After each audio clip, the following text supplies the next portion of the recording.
বলতেছেন যে আমি যদি ইমানদারদেরকে রাষ্ট্র ক্ষমতা প্রদান করি, রাষ্ট্র ক্ষমতায় গিয়ে সর্বপ্রথম তারা নামাজ কায়েম করবে, তারপরে তারা যাকাত ব্যবস্থা বাস্তবায়ন করবে।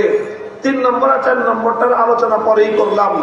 আগে এই দুইটার কথা আমি বলতে চাই, জিজ্ঞাসা করতে চাই আপনাদেরকে, নামাজ এবং যাকাত এই দুটো ইসলামের অপরিহার্য গুরুত্বপূর্ণ বিধান কি বিধান না? তাহলে এগুলো ধর্মের বিধান, ইসলামের বিধান, কথা ঠিক? তাহলে যদি ক্ষমতায় গিয়ে নামাজ কায়েম করতে হয়, ক্ষমতায় গিয়ে যাকাত বাস্তবায়ন করতে হয়, তাহলে কোরআনের এই আয়াতের কি মর্ম বোঝা গেল? যে ক্ষমতার সাথে নামাজের কোনো সম্পর্ক আছে না নাই? রাষ্ট্র ক্ষমতার সাথে যাকাতের সম্পর্ক আছে না নাই? রাষ্ট্র ক্ষমতার সাথে নামাজেরও সম্পর্ক আছে, রাষ্ট্র ক্ষমতার সাথে যাকাতের সম্পর্ক আছে। এই সম্পর্ক দুনিয়ার কোন মানুষ সাব্যস্ত করে নাই, এই সম্পর্ক দুনিয়ার কোন আলেম মুফতি সাব্যস্ত করে নাই, এই সম্পর্ক দুনিয়ার ইমাম মুজতাহিদ সাব্যস্ত করে নাই, এমনকি এই সম্পর্ক স্বয়ং আল্লাহর রাসূল নিজে সাব্যস্ত করেন নাই, বরং এই সম্পর্ক স্বয়ং সৃষ্টিকর্তা মহান আল্লাহ পাক রব্বুল আলামিন, যিনি পৃথিবীর মালিক, যিনি প্রকৃত ক্ষমতার মালিক, তিনি এই সম্পর্ক সাব্যস্ত করে দিয়েছেন। সুতরাং এখন কেউ যদি বলে যে রাষ্ট্রের সাথে ধর্মের সম্পর্ক নাই, এখন কেউ যদি বলে রাষ্ট্রের সাথে রাজনীতির সাথে ধর্মের সম্পর্ক নাই, তাহলে এই কথাটা সরাসরি আল্লাহর কোরআনের বিরুদ্ধে, কোরআনের সাথে সাংঘর্ষিক হলো কি হলো না? এই জন্য আমি দ্বিতীয় আরেকটা কথা বলে থাকি, সেটা হলো একটা রাজনৈতিক মতবাদ আছে, আমরা জানি সেই রাজনৈতিক মতবাদটার নাম হলো সেকুলারিজম। কি নাম? ধর্মনিরপেক্ষতা। ধর্মনিরপেক্ষতার কি মর্মটা কি? ধর্মনিরপেক্ষতার যে সারমর্ম, এই মতবাদের যে ব্যাখ্যা, সেটা তারাই দিয়ে থাকে। ধর্মনিরপেক্ষ বা সেকুলারিজম মতবাদের সার কথা হলো এই: ধর্ম থাকবে ধর্মের জায়গায়, রাষ্ট্র থাকবে রাষ্ট্রের জায়গায়, রাষ্ট্রের সাথে ধর্মের কোনো সম্পর্ক থাকবে না। এটার নামই হলো সেকুলারিজম, এটার নামই হলো ধর্মনিরপেক্ষতা। আল্লাহর কোরআন বলতেছে রাষ্ট্র ক্ষমতা দিয়ে নামাজ কায়েম করতে হবে, রাষ্ট্র ক্ষমতা দিয়ে যাকাত বাস্তবায়ন করতে হবে। ধর্মনিরপেক্ষতা বলতেছে রাষ্ট্রের সাথে ধর্মের সম্পর্ক থাকবে না, রাষ্ট্রের সাথে নামাজের সম্পর্ক থাকবে না, রাষ্ট্রের সাথে যাকাতের সম্পর্ক থাকবে না। এই জন্যই বলা আমাদের স্পষ্ট বার্তা হলো এই: কোন মুসলমান কোনদিন ধর্মনিরপেক্ষ হতে পারে না। কোন মুসলমানের পক্ষে ধর্মনিরপেক্ষ মতবাদের অনুসারী হওয়া সম্ভব নয়। অন্যান্য ধর্মের লোকেরা তারা ধর্মনিরপেক্ষ মতবাদকে ধারণ করতে পারে। একজন হিন্দুর পক্ষে ধর্মনিরপেক্ষ হওয়া সম্ভব, একজন বৌদ্ধের পক্ষে ধর্মনিরপেক্ষ হওয়া সম্ভব, একজন খ্রিস্টানের পক্ষে ধর্মনিরপেক্ষ হওয়া সম্ভব, কিন্তু একজন মুসলমানের পক্ষে কোনোদিন ধর্মনিরপেক্ষ হওয়া সম্ভব নয়। কেন সম্ভব না? অন্যান্য ধর্মাবলম্বীরা পারলে মুসলিম কেন ধর্মনিরপেক্ষ হতে পারবে না? এই কথাটুকু আমি আপনাদেরকে আরেকটু খুলে বলি। দেখেন, একজন হিন্দু যদি ধর্মনিরপেক্ষ হয়, একই সাথে সে তার হিন্দু ধর্ম পালন করতে পারবে, আবার ধর্মনিরপেক্ষ রাজনৈতিক মতবাদও পালন করতে পারবে। হিন্দু ধর্ম কেন পালন করতে পারবে? কারণ হিন্দু ধর্ম তাকে এই নির্দেশ দেয় না যে রাষ্ট্র ক্ষমতার মাধ্যমে তাকে হিন্দু ধর্ম বাস্তবায়ন করতে হবে। এই নির্দেশ হিন্দু ধর্মে নাই। সুতরাং সে হিন্দু ধর্ম পালন করবে, আবার রাজনৈতিক মতবাদ হিসেবে সে সেকুলারিজমকে গ্রহণ করবে, এবং তার রাষ্ট্রের সাথে ধর্মের কোনো সম্পর্ক থাকবে না। তার হিন্দু ধর্মেরও কোনো সমস্যা হলো না, তার রাজনৈতিক মতবাদ সেকুলারিজমেরও কোনো সমস্যা হলো না। একই কথা বৌদ্ধ ধর্ম, খ্রিস্ট ধর্ম সম্পর্কেও। কারণ এই ধর্মগুলো তাদের ধর্মাবলম্বীদেরকে এমন করে নির্দেশ প্রদান করে না যে তুমি রাষ্ট্র ক্ষমতার মাধ্যমে ধর্মকে বাস্তবায়ন করো।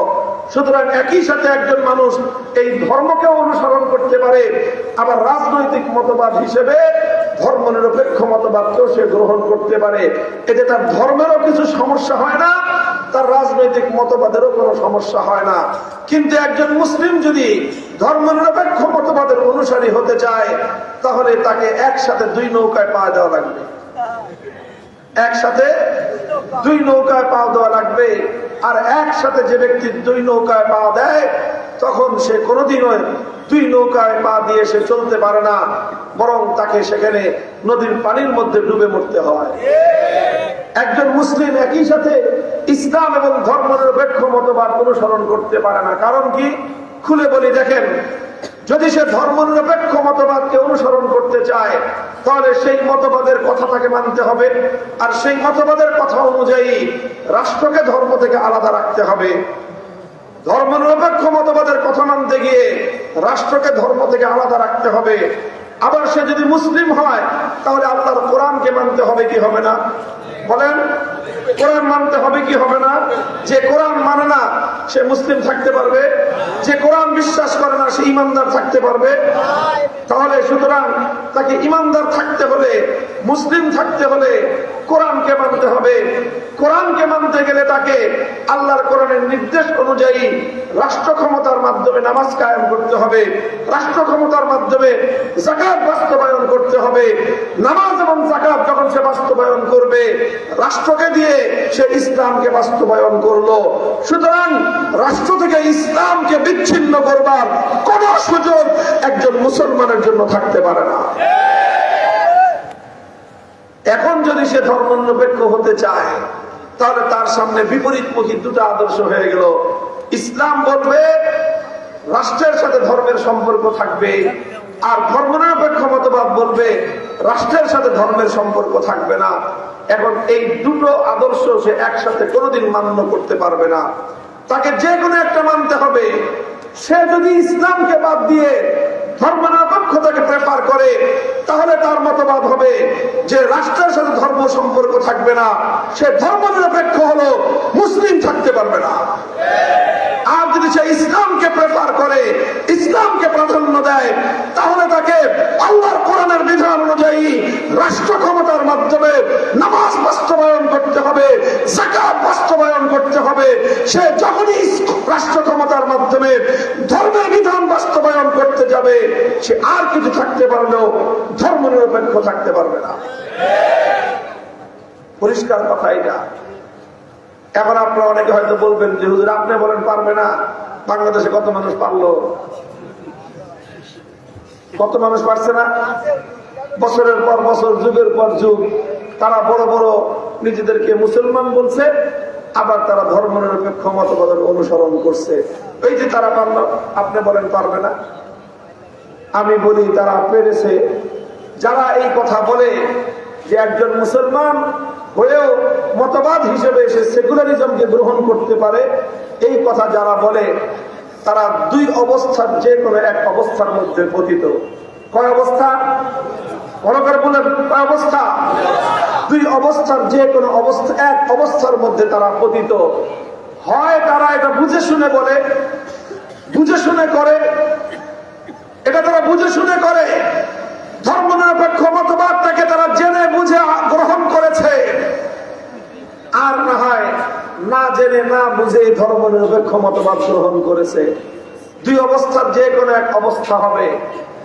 যদি কেউ বলে হ্যাঁ আমি ধর্মনিরপেক্ষ মতবাদ বুঝে শুনে গ্রহণ করলাম, যেই মুসলমান আল্লাহর কোরআনের বিরুদ্ধে জেনে বুঝে অবস্থান গ্রহণ করবে, তার সম্পর্কে কথা বলতে কোনো সংশয় নাই, কোনো সন্দেহ নাই, কোনো দ্বিধা নাই যে আল্লাহর কোরআন বিরোধী মতবাদ জেনে বুঝে গ্রহণ করবে, স্পষ্ট বেঈমান এবং কাফের।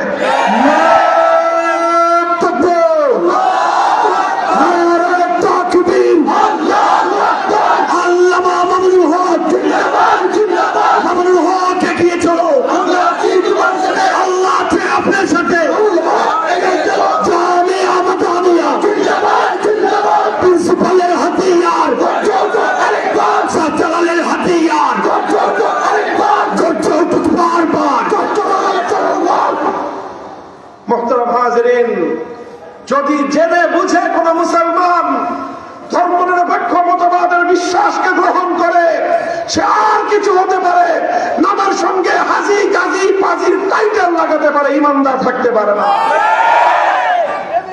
আর দ্বিতীয় অবস্থা হলো না জেনে না বুঝে ধর্মনিরপেক্ষ মতবাদকে গ্রহণ করে। এবং আমার ধারণা যারা বাংলাদেশে সেকুলারিজমের রাজনীতি অতীতে করেছে, বর্তমানে করে, ভবিষ্যতে করার নিয়ত করতেছে, তারা সব না জেনে না বুঝে করতেছে। এবং এটা তাদের ব্যাপারে আমার সুধারণা যে না বুঝে করে।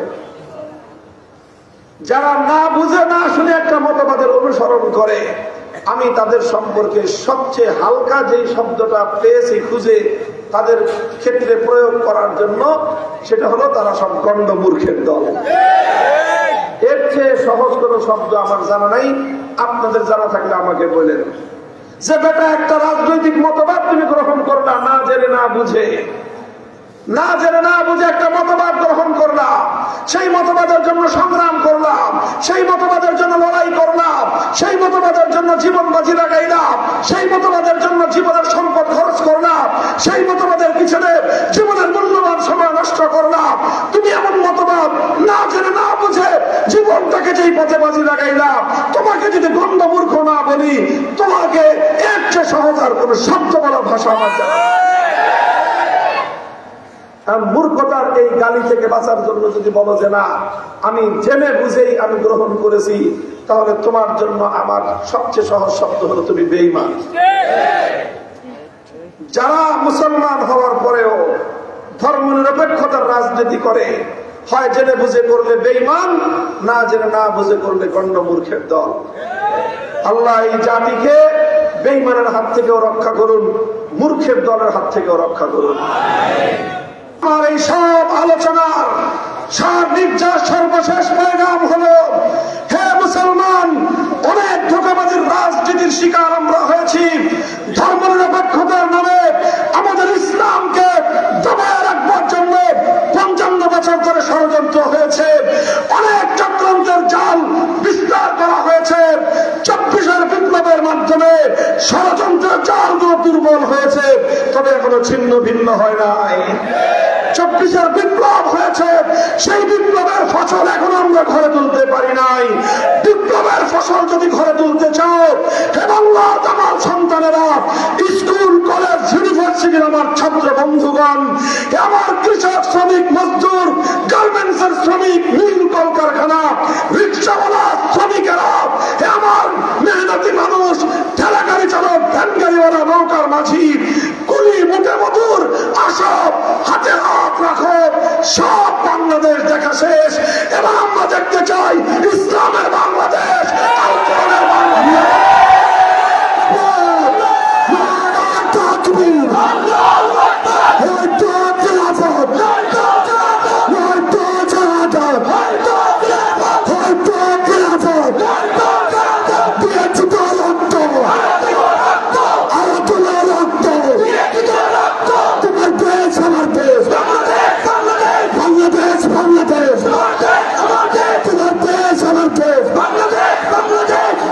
যারা ইনসাফের সমাজ ব্যবস্থা দেখতে চাও, যারা বৈষম্যহীন বাংলাদেশ দেখতে চাও, যারা ইসলামের সমাজ, যারা ইনসাফের সমাজ ব্যবস্থা কায়েম করতে চাও, হে মুক্তি পাগল জনতা, বৈষম্যহীন সমাজ, ইনসাফের সমাজ আল কোরআনের সমাজ ছাড়া ভিন্ন কোন সমাজ হতে পারে না।